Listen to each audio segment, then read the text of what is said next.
नमस्कार दोस्तों, मैं हूं अंजलि। स्वागत है आप सभी का आपके अपने YouTube चैनल भारत जी के विद अंजलि में। और आज की अपनी इम्पोर्टेंट क्लासेस होने वाली हैं 46 नंबर की। और इससे पहले अभी 3 से 4 दिन मेरी क्लासेस नहीं आई थी, उसके लिए मैं आप सभी से माफ़ी चाहती हूँ कि ये क्लास नहीं लेके आई। उसके लिए क्या है कि अभी स्टूडियो का काम चल रहा है, और दूसरा क्या है, मैंने आपको बताया था कि आने वाले 10 दिनों में मैं आपके लिए लाइव क्लासेस लेके आने वाली हूँ। और अभी आपकी जो MTS की Tier 2 की जो एग्ज़ाम स्टार्ट होने वाली है, उसके लिए मैं GK GS की मैराथन क्लासेस लेके आने वाली हूँ, तो उसकी तैयारी। और दूसरा क्या है, स्टूडियो सेटअप होने में भी थोड़ा टाइम लग रहा है। अभी ऐसे ही थोड़ा कुछ करके फिर मैंने क्लास स्टार्ट करी है, तो ये अभी 1-2 दिन और अपलोडेड आपकी क्लास रहने वाली है, तो आप अच्छे से पढ़िएगा।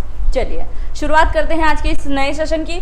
उससे पहले अगर आपने मुझे इंस्टाग्राम पे फॉलो नहीं किया है तो ज़रूर करें। अंजलि भारत जी के 0968 ये मेरी इंस्टाग्राम ID है, तो इस पे भी आप मुझे फॉलो कर सकते हैं। चलिए पहला प्रश्न आज आपके सामने आ चुका है, और इसमें मैंने बहुत सारे ऐसे प्रश्न शामिल किए हैं जो आपके प्रीवियस क्वेश्चन जो भी हुए हैं उसमें बहुत सी बार रिपीट हुए हैं, तो आप अच्छे से इनको कवर करते चलिएगा।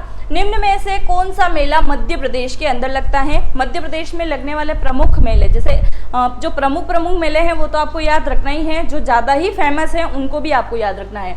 मध्य प्रदेश की अगर मैं बात करूं तो कौन सा मेला इनमें से मध्य प्रदेश के अंदर लगता है? महामृत्युंजय का मेला। नाम से ही स्पष्ट है, महामृत्युंजय यानी महाकालेश्वर कौन है? ये उज्जैन के जो भगवान हैं उनकी बात कर रहे हैं। गोटमार का मेला, जल बिहारी का मेला, भूतों का मेला।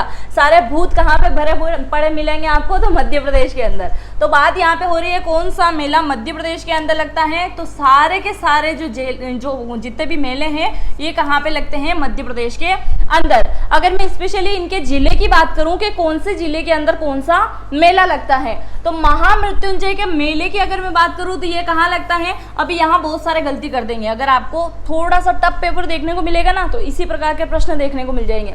महामृत्युंजय का मेला कहाँ पे लगता है? कहाँ पे लगता है? नाम से आप सोचोगे उज्जैन में लगेगा या फिर ओमकारेश्वर में लगेगा, ऐसा कुछ भी नहीं है। ये मेला लगता है रीवा के अंदर। कहाँ पे लगता है?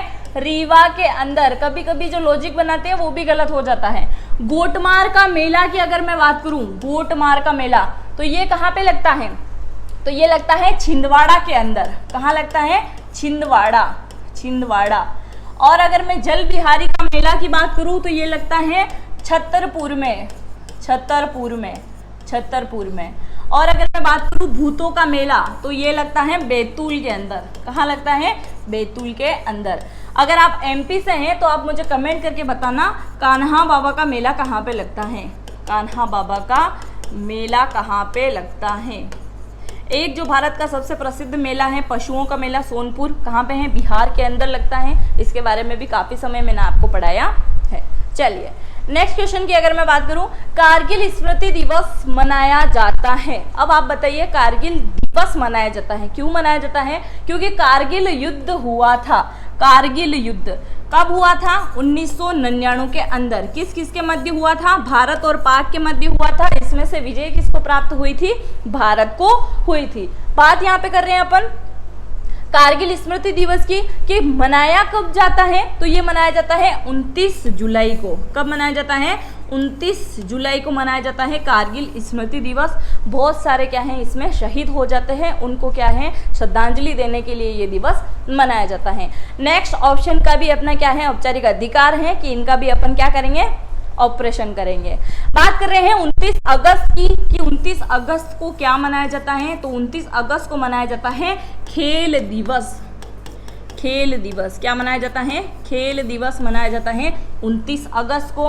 8 सितंबर की अगर मैं बात करूं तो इस दिन मनाया जाता है, क्या मनाया जाता है? 8 सितंबर को इस दिन मनाया जाता है साक्षरता दिवस। क्या मनाया जाता है? साक्षरता दिवस। और भारत में सबसे अधिक साक्षरता कहाँ पे है? केरल के अंदर है। ये साक्षर होके भी निरक्षर देश मतलब राज्य है ना, क्योंकि केरल में साक्षरता अधिक है। ऐसा मैंने क्यों बोला है, अगर आप समझे हो तो कमेंट बॉक्स में कमेंट करके जरूर बताइएगा। 11 जुलाई की अगर मैं बात करूं, 11 जुलाई तो 11 जुलाई को मनाया जाता है विश्व जनसंख्या दिवस। विश्व जनसंख्या दिवस। और अभी किस दिवस को मनाने की ज़रूरत है, तो जनसंख्या नियंत्रण दिवस मनाने की ज़रूरत है, क्योंकि जनसंख्या काफ़ी तेज़ी से क्या है भारत की बढ़ती ही जा रही है। चलिए आप इसका स्क्रीनशॉट ले सकते हैं। आगे बढ़ें। चलिए नेक्स्ट है, निम्न में से कौन सा शहर गोमती नदी के किनारे बसा हुआ है? गोमती नदी के, प्रमुख नदियों के किनारे बसे हुए शहर, ये भी काफी ज्यादा महत्वपूर्ण है। हर एग्जाम में आपको इनके बारे में देखने को मिलेगा, तो आपके एमटीएस के एग्जाम में भी ये जरूर आने वाला है। निम्न में से कौन सा शहर जो है गोमती नदी के किनारे बसा हुआ है? तो गोमती नदी के किनारे बसा हुआ है लखनऊ, और दूसरा आ जाएगा जौनपुर। तो दोनों के दोनों शहर किसके किनारे बसे हुए हैं? गोमती के किनारे बसे हुए हैं, गोमती के। ब्रह्मपुत्र की अगर मैं बात करूं तो ये बसा हुआ है डिब्रूगढ़, जो डिब्रूगढ़ है ये ब्रह्मपुत्र नदी के किनारे बसा हुआ है। कन्नौज की अगर मैं बात करूं तो कन्नौज है गंगा नदी के किनारे।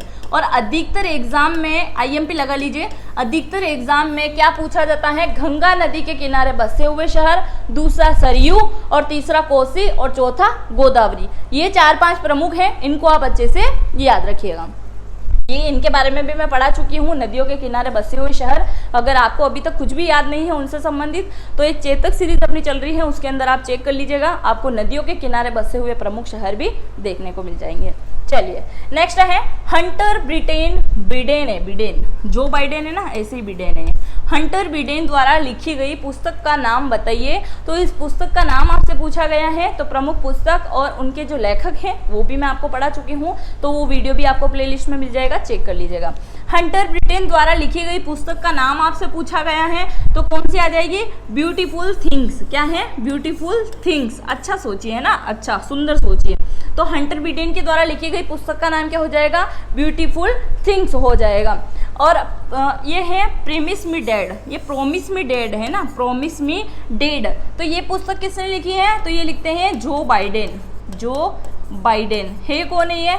अमेरिकी राष्ट्रपति हैं जो बाइडेन। ये क्या लिखते हैं? प्रोमिस मी डेड, इनकी पुस्तक का नाम हो जाएगा। नेक्स्ट है द कॉमनवेल्थ ऑफ क्रिकेट, ये पुस्तक किसने लिखी है? तो ये लिखते हैं श्रीराम गुहा के द्वारा लिखी गई है। नेक्स्ट है द लिटिल बुक इकोनो रेजिमेंट। इसमें थोड़ी टाइपिंग मिस्टेक लग रही है, ये थोड़ा चेंज हो सकता है, इनकरेजमेंट हो सकता है, encouragement. The little book encouragement, ये किसके द्वारा लिखी गई है? तो ये लिखते हैं दलाई लामा। कौन लिखते हैं? दलाई लामा। चलिए आगे बढ़े। नेक्स्ट है पेट्रोलियम उत्पादक देशों का संगठन का मुख्यालय आपसे पूछा गया है। ये प्रमुख मुख्यालय भी बड़े इंपॉर्टेंट होते हैं, तो जरूर देख लीजिएगा।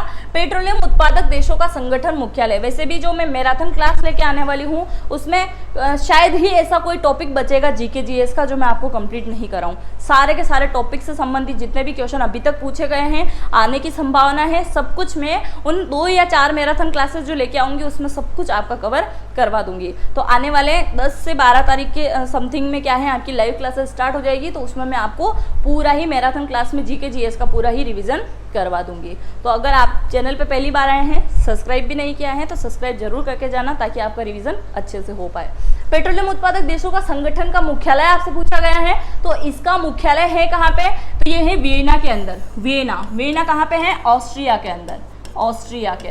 कहाँ पे है? ऑस्ट्रिया के अंदर। तो ये संगठन का मुख्यालय कहाँ पे है? वियना, ऑस्ट्रिया के अंदर। दूसरे ऑप्शन की मैं बात करूँ वाशिंगटन डीसी, तो विश्व बैंक का मुख्यालय है यहाँ पे। किसका है? विश्व बैंक का मुख्यालय। विश्व बैंक का मुख्यालय है, विश्व बैंक का मुख्यालय यहीं पे है। पेरिस की मैं बात करूँ तो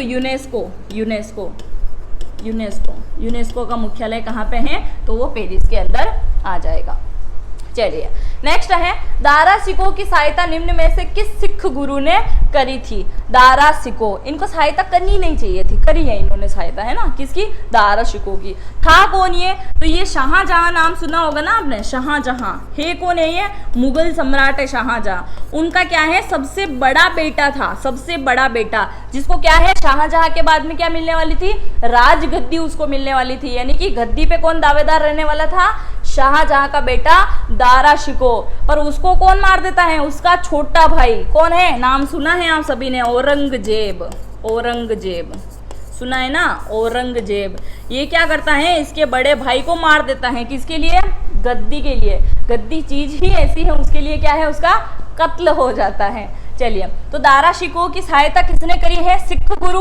10 के 10 पढ़ लेना। और उन्होंने कौन कौन सी स्थापना करी, किसी ने सिख धर्म की स्थापना करी, किसी ने खालसा पंथ की करी है, किसी ने क्या चेचक से उसकी मृत्यु हुई है, कुछ ना कुछ उनके बारे में जो भी चीजें हैं 10 गुरु के बारे में आपको अच्छे से जानकारी होनी चाहिए, क्योंकि एक गुरु हर एग्जाम में हर शिफ्ट के अंदर रिपीट होने वाला है। दारा शिकोह की सहायता करी थी, कौन से गुरु ने करी थी, तो गुरु हराय के द्वारा करी थी, है ना। गुरु हराय ने क्या है, इनकी सहायता करी थी।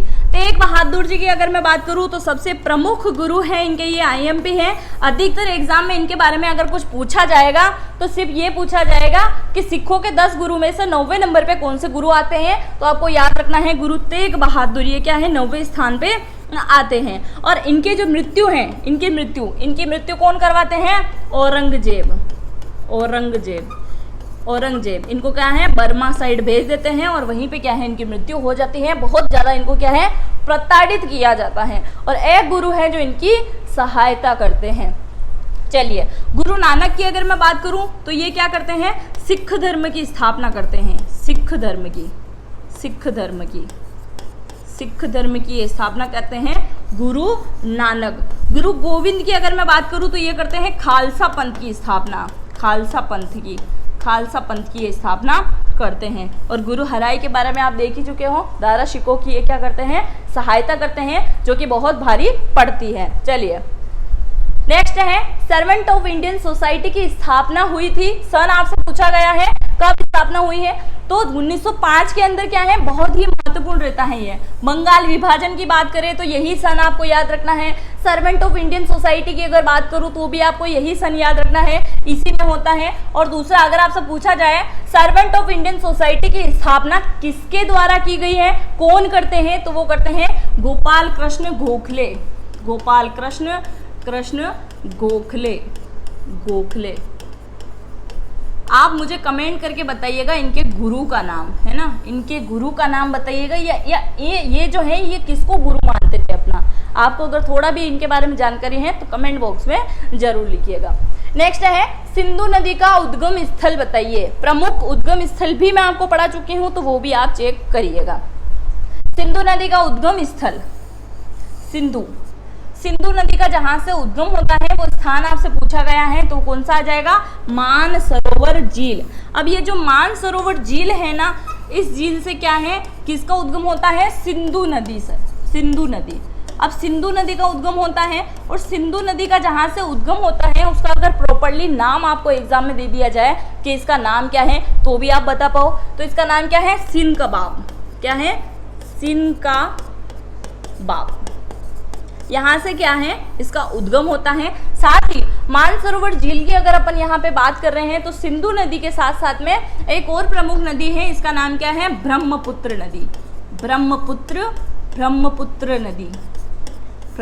नदी। तो इसका उद्गम भी कहाँ से होता है, जहां से सिंधु नदी का उद्गम होता है, यानी कि मानसरोवर झील, इसी से इसका होता है। अब मानसरोवर झील के थोड़ा सा नजदीक अपन चलते हैं, शेषनाग झील। तो यहाँ से कौन सी नदी का उद्गम होता है, तो शेषनाग से होता है झेलम नदी का। किसका होता है, झेलम नदी का उद्गम होता है। किसका होता है, झेलम नदी का। जय संबंध झील की अगर मैं बात करूं तो यहाँ से होता है साबरमती के संत तूने कर दिया कमाल। गाना सुना होगा ना, गांधी जी के लिए बनाया गया था। तो गांधी जी जो आश्रम है ना इनका, गांधी जी का क्या है, साबरमती आश्रम। कहाँ पे है, साबरमती किनारे है ना, कहाँ पे है ये, गुजरात अहमदाबाद के अंदर है। आप मुझे कमेंट करके बताइएगा, राक्षस ताल या राकस ताल भी इसको बोला जाता है, यहाँ से कौन सी नदी का उद्गम होता है। ऑप्शन दे देती हूँ मैं, चिनाब, झेलम, सतलज, रावी, व्यास या सिंधु। इनमें से कोई सा एक है जो इसका आंसर है, आप मुझे कमेंट करके बताइएगा। चलिए, नेक्स्ट है पूर्वोत्तर रेलवे का मुख्यालय कहाँ पे है। ये जो रेलवे जोन है इनसे संबंधित जो इनके मुख्यालय है ये भी आपसे पूछे जाएंगे। तो पूर्वोत्तर रेलवे का मुख्यालय है कहाँ पे, तो इसका आंसर हो जाएगा गोरखपुर। कहाँ पे है ये, यूपी के अंदर है। यूपी के अंदर पूर्वोत्तर रेलवे का मुख्यालय, तो पूर्वोत्तर रेलवे का मुख्यालय है गोरखपुर के अंदर है। जबलपुर की अगर मैं बात करूं तो जबलपुर का है पश्चिमी मध्य रेलवे। देखिए एक एक जो शब्द है ना बड़े इंपॉर्टेंट है इसमें। पश्चिमी मध्य रेलवे, और अगर यहाँ पे आ जाए पश्चिमी रेलवे, पश्चिमी रेलवे, तो फिर कहाँ पे आ जाएगा, ये आ जाएगा मुंबई के अंदर। थोड़ा सा डिफरेंट है ना, याद करने की जरूरत है। पश्चिमी मध्य रेलवे जबलपुर के अंदर और पश्चिमी रेलवे मुंबई के अंदर। जयपुर की अगर मैं बात करूं तो यह है उत्तर पश्चिम, उत्तर पश्चिम, उत्तर पश्चिम।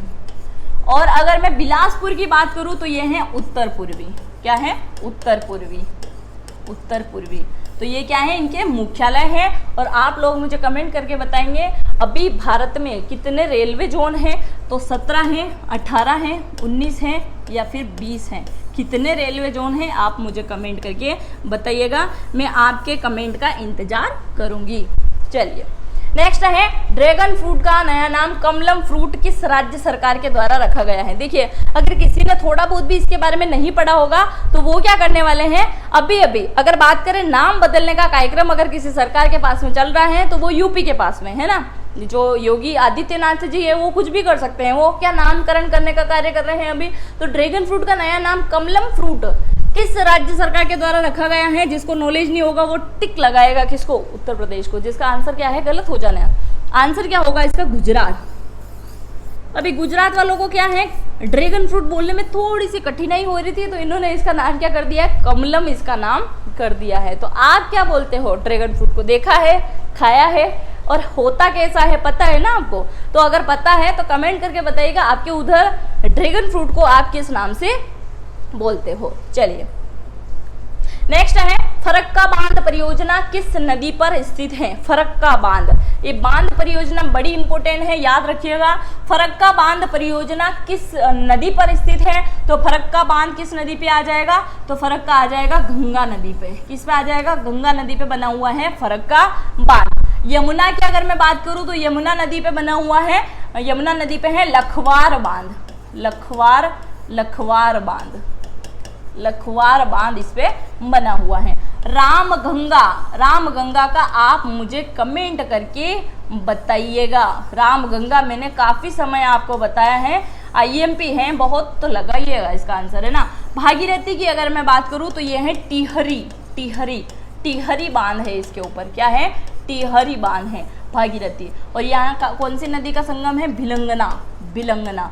तो भिलंगना और भागीरथी दोनों नदी हैं। वैसे बेसिकली देखा जाए तो दोनों के दोनों नाम चेंज है, बाकी है कौन सी नदी, तो गंगा नदी है जिसके ऊपर बना हुआ है टिहरी बांध। और ये कहाँ पे है, उत्तराखंड के अंदर है और सबसे ऊंचा बांध ये होने वाला है। चलिए नेक्स्ट है, संविधान सभा की प्रथम बैठक कब हुई थी। प्रथम बैठक होती है 1946 में 9 दिसंबर को। कब होती है, 9 दिसंबर को, 9 दिसंबर 1946 को क्या होती है, प्रथम बैठक होती है। संविधान सभा के स्थायी और अस्थायी अध्यक्ष भी आप मुझे कमेंट करके बताइएगा, इनके बारे में भी मैं काफ़ी समय, देखिए संविधान के बारे में तो बहुत सी बार मैंने बहुत सारी चीज़ें बताई हैं। इंपॉर्टेंट अनुच्छेद मैंने आपको याद करवाया है, कितने सदस्यों के सिग्नेचर हुए थे, कितना समय लगा था, अस्थायी स्थायी अध्यक्ष सब कुछ मैं पढ़ा चुकी हूँ। इससे पहले वाले वीडियो चेक करिएगा, आपको अच्छे से याद हो जाएगा। चलिए नेक्स्ट है, भारत का मूल संविधान कहाँ से प्रकाशित होता है।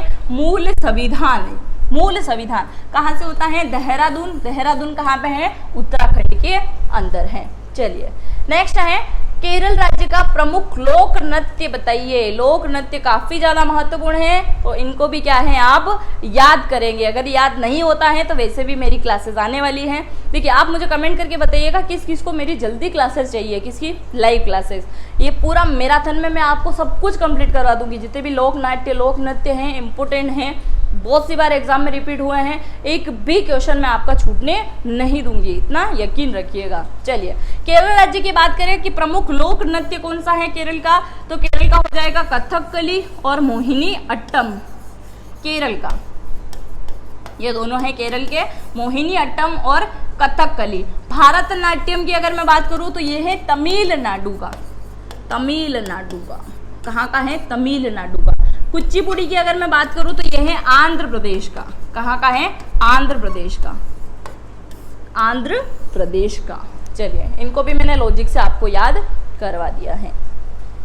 नेक्स्ट है चंदेरी का युद्ध कब हुआ था। चंदेरी का युद्ध, देखिए इंपोर्टेंट युद्ध की सीरीज है, बाबर से संबंधित। किससे है? बाबर से संबंधित, बाबर से संबंधित। तो मैं आपको याद कराने की एक ट्रिक बताती हूँ, याद रखिएगा 1526, 1527, 1528, 1529 और 1530। ये इंपोर्टेंट युद्ध हैं, काफ़ी समय एग्जाम में आए हैं। आईएमपी लगा के अपने शॉर्ट नोट्स में जरूर लिखिएगा। बताया है ना मैंने आपको, अपने शॉर्ट नोट्स जरूर बनाइएगा। अगर किसी भी कॉम्पिटिटिव की एग्जाम तैयारी करते हैं ना, तो आपके पास में ऐसी चीज़ें होना जरूरी है, ताकि एग्जाम टाइम क्या है आप रिवीजन कर पाए। पूरा एक एक युद्ध को उठा के देखोगे ना तो बहुत सारा टाइम निकल जाएगा। जो इंपॉर्टेंट चीज़ें मेरे द्वारा या कोई भी टीचर आपको बताता है ना, तो उनको आप जरूर से नोट डाउन किया करें। 1526, 27, 28 और 29, 30। अभी इसमें क्या है? पानी पिया, पानी पिया, फिर आ जाएगा खाना खाया, खाना खाया, फिर आ जाएगा चाय पी, फिर क्या आ जाएगा? घर गया, और फिर क्या आ जाएगा? मर गया। समझ रहे हो ना इसको? मर गया। तो अभी अगर मैं आपको याद करने की ट्रिक बताऊं, पानी पिया यानी कि क्या हो जाएगा? पानीपत का युद्ध, पानीपत। दूसरा 1527 खाना खाया यानी कि खानवा का युद्ध, क्या आ जाएगा? खानवा का युद्ध। चाय पिया यानी कि चंदेरी का युद्ध, और अभी अपन कौन सा पढ़ रहे हैं? चंदेरी का युद्ध। घर गया यानी कि घाघरा का युद्ध, घाघरा का युद्ध। मर गया, मर गया यानी कि इसकी मृत्यु हो गई, मृत्यु हो गई। किसकी बात कर रहे हैं अपन यहाँ पे? बाबर की यहाँ पे बात कर रहे हैं। युद्ध की अगर बात करें, पानीपत की युद्ध, तो बाबर और इब्राहिम लोदी इनके मध्य होता है। लिखूं? लिख देती हूँ मैं। बाबर के मध्य पानीपत का युद्ध जो हुआ था, बाबर के साथ में होता है इब्राहिम का। खाना खाया, खानवा के युद्ध की अगर मैं बात करूं तो होता है राणा सांगा के साथ में, सांगा के साथ में। कहाँ लिखूं इसको मैं? राणा सांगा के साथ, सांगा के साथ। चाय पिया, चंदेरी का युद्ध, मंदिरेव। और घर गया, घाघरा का युद्ध अफगानों के साथ, अफगानों के साथ। दिख रहा नहीं? कोई बात नहीं, आप साथ साथ में लिखिएगा, आपको याद हो जाएगा। मर गया, इसकी मृत्यु हो गई थी। तो ये सारे के सारे युद्ध जो हैं काफ़ी ज़्यादा महत्वपूर्ण हैं। ये बाबर के द्वारा लड़े गए युद्ध हैं। देखिए, आपको याद करने की ट्रिक बताई थी ना, BHAJSA और B, फिर लास्ट आ जाता है बाबर, हुमायूं, अकबर, शाहजहां, जहांगीर, औरंगजेब और बहादुर शाह द्वितीय, और फिर अंत हो जाता है। तो ये क्या है? मुगल सम्राट हैं। तो बाबर जो है ये क्या करता है? मुगल जो वंश है उनके संस्थापक है ये। तो बाबर के द्वारा जो प्रमुख युद्ध लड़े गए हैं, ये इतिहास की दृष्टि से काफी ज़्यादा महत्वपूर्ण है। तो इन सभी को भी आज अच्छे से याद रखिएगा। चलिए, नेक्स्ट की अगर बात करें तो ये कब होता है? 1528 के अंदर होता है। इस वे से देख के आप लिख लीजिएगा। नेक्स्ट है राइडर कप किस खेल से संबंधित है? राइडर कप किस खेल से संबंधित है? तो ये आ जाएगा गोल्फ। गोल्फ से संबंधित है राइडर। क्या है? राइडर। फुटबॉल से संबंधित है आगा खा कप। क्रिकेट से संबंधित क्या है? रणजी ट्रॉफी काफी समय पड़ा है ना, रणजी ट्रॉफी। और भारोत्तोलन, ये क्या है? Weight lifting. तो इससे संबंधित है वर्धमान। क्या है? वर्धमान। तो वेट लिफ्टर, एक वेट लिफ्टर का आप नाम मुझे कमेंट करके बताइएगा। नेक्स्ट है काला घोड़ा महोत्सव भारत के किस राज्य में आयोजित किया गया है? काला घोड़ा महोत्सव, काला नमक महोत्सव, दोनों ही थोड़े डिफरेंट है।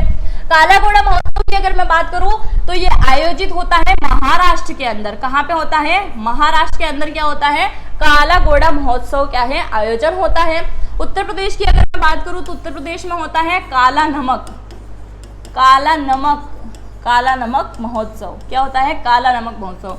तमिलनाडु की अगर मैं बात करूं तो यहाँ पे महोत्सव होता है जल्लीकट्टू।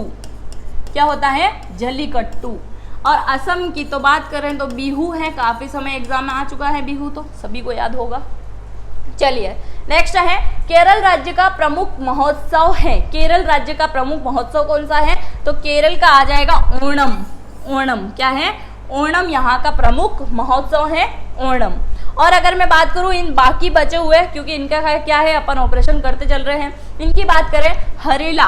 हरेला महोत्सव कहाँ का है? देखिए इनको याद करने की ट्रिक भी मैं आपको बता चुकी हूँ। हरेला उत्तराखंड, क्या है? उत्तराखंड, उत्तराखंड है ना। और हरेली की मैं बात करूं तो छत्तीसगढ़, छत्तीसगढ़।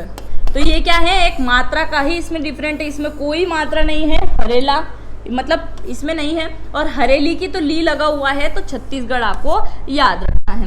ओणम ये यहाँ का हो चुका है। गुड़ की अगर मैं बात करूं तो उत्तर प्रदेश, क्या है? उत्तर प्रदेश के द्वारा आयोजित किया गया है गुड़ महोत्सव। क्या किया गया है? गुड़ महोत्सव। और एक और अभी आयोजन हुआ था झांसी के अंदर, वो कौन सा महोत्सव था झांसी के अंदर? तो स्ट्रॉबेरी महोत्सव था, स्ट्रॉबेरी महोत्सव। स्ट्रॉबेरी महोत्सव किसको प्रोत्साहन देने के लिए किया गया था?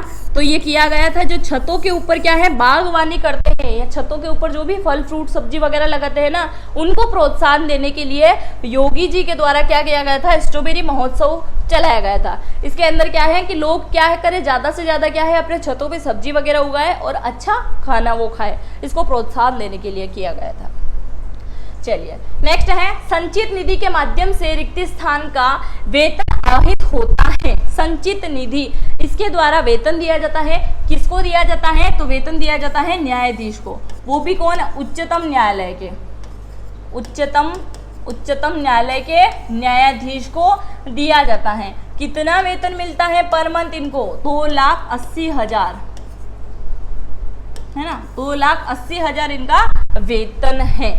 चलिए 2,80,000 है ना, 2,80,000। इनमें से सबसे लंबी सहायक नदी बताइए। सबसे लंबी सहायक नदी के बारे में आपसे पूछा गया है, तो सबसे लंबी सहायक नदी है यमुना। किसकी सहायक है ये? गंगा की, गंगा की सहायक नदियां हैं। और इसकी बात करें गंगा की तो पद्मना, हुगली, बहुत सारी नदियां हैं इनकी। ब्रह्मपुत्र के बारे में भी मैं काफ़ी समय बता चुकी हूँ, नर्मदा के बारे में भी बता चुकी हूँ। नर्मदा की तो बहुत सारी ना, जोहिला, बेतवा, कूनो वगैरह। मीठे पानी की सबसे बड़ी झील कौन सी है? मीठे पानी की, तो मीठे पानी की सबसे बड़ी झील है वूलर झील। वूलर झील क्या है? सबसे बड़ी मीठे पानी की झील है। चिल्का की अगर मैं बात करूं तो सबसे बड़ी खारे पानी की झील है। क्या है? खारे पानी की झील है ये, खारे पानी की झील। सांभर झील कहाँ पे है? सांभर झील, यहाँ पे क्या है? नमक का उत्पादन होता है बड़ी मात्रा में, ये भी खारे पानी की झील है, खारे पानी की ही झील है, राजस्थान के अंदर है।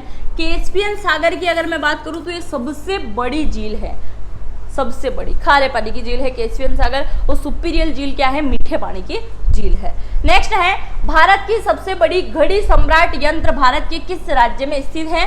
तो ये स्थित है राजस्थान के अंदर, और राजस्थान की जो राजधानी है जयपुर, जयपुर इसके अंदर ये स्थित है। दूसरा ये क्या है? पत्थर से बनी हुई है, पत्थर से बनी हुई है। अगर आपसे यहाँ सम्राट यंत्र न लेके पत्थर की घड़ी, पत्थर की घड़ी, या इसके अलावा ये लिखा हुआ मिले सूर्य घड़ी, सूर्य घड़ी, सूर्य घड़ी, तो भी आपको कंफ्यूज नहीं होना है। तीनों के तीनों नाम एक है, सूर्य घड़ी है, ये इसमें कांटा वगैरह नहीं है, पत्थर की घड़ी है। और ये है कहाँ पे है? तो जयपुर के अंदर जो जंतर मंतर है ना, उसके नज़दीक है, जंतर मंतर के अंदर है ना, जंतर मंतर। तो उसमें आप जाके देख सकते हो। ये क्या है? बहुत बड़ी घड़ी है, जो कि क्या है? कांटे नहीं है इसके अंदर, ऐसे ही चलती है। इसमें कांटे है ना, ऐसे कोई कांटे नहीं है उसके अंदर, ऐसे ही चलती है। और पत्थर की जो घड़ी है इसको क्या है? सूर्य घड़ी भी इसको कहा जाता है। कहाँ पे है? राजस्थान के जयपुर के अंदर ये स्थित है। नेक्स्ट है भारत की सबसे बड़ी गुफा है। भारत की सबसे बड़ी गुफा है जयंतिया गुफा। केरोबो गुफा भी कहा जाता है, पर जयंतिया गुफा जो है भारत की सबसे बड़ी गुफा है। बहुत सारी गुफाएं हैं भारत के अंदर। जयपुर गुफा, जयंतिया गुफा कहाँ पे है? भारत के मेघालय के अंदर। मेघालय कहाँ पे है? मेघालय के अंदर स्थित है। खंडगिरी, खंडगिरी, खंडगिरी और उदयगिरी क्या है? उदयगिरी, उदयगिरी। तो इसकी गुफा कहाँ पे है? तो यह है ओडिशा के अंदर। कहाँ पे है? ओडिशा के अंदर है। एलोरा की गुफा कहाँ पे है? तो अजंता एलोरा दोनों की दोनों गुफा कहाँ पे है? महाराष्ट्र के अंदर है, महाराष्ट्र के अंदर है। कहाँ पे है? महाराष्ट्र के अंदर है। चलिए नेक्स्ट है डिंग एक्सप्रेस के नाम से इसे जाना जाता है। डिंग एक्सप्रेस किसको कहा जाता है? डिंग एक्सप्रेस, तो ये कहा जाता है हिमा दास को। हिमा दास को। देखिए एक टाइम इनके पास में शूज़ ही नहीं पहनने थे, है ना, शूज़ थे ही नहीं इनके पास पहनने के लिए, ऐसे ही चलाऊ काम था, मतलब स्थिति अच्छी नहीं थी आर्थिक।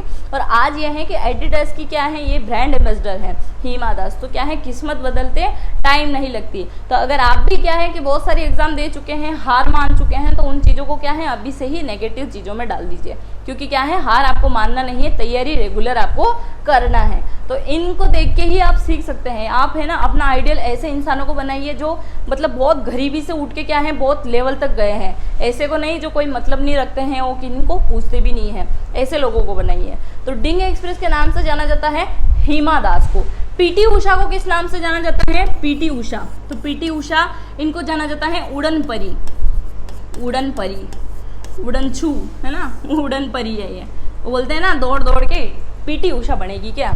तो सुनील गावस्कर की अगर मैं बात करूं तो इनको बोला जाता है little master, little master, little master इनको बोला जाता है। शोएब अख्तर को अगर मैं बोलूं तो इनको बोला जाता है रावलपिंडी, रावलपिंडी, क्या बोला जाता है, रावलपिंडी बोला जाता है शोएब अख्तर को। चलिए आज का अपना आखिरी प्रश्न आ चुका है, और ये जो क्वेश्चन है ये आप सभी के लिए। सेगोल क्या है, अभी क्या है इसमें संसद के अंदर क्या है इसकी स्थापना की गई थी बहुत ही अच्छे तरीके से। तो आप मुझे कमेंट करके बताइएगा सेगोल है क्या। अगर आपको नहीं पता है तो भी कमेंट करिएगा कि सेगोल के बारे में हमको जानकारी नहीं है।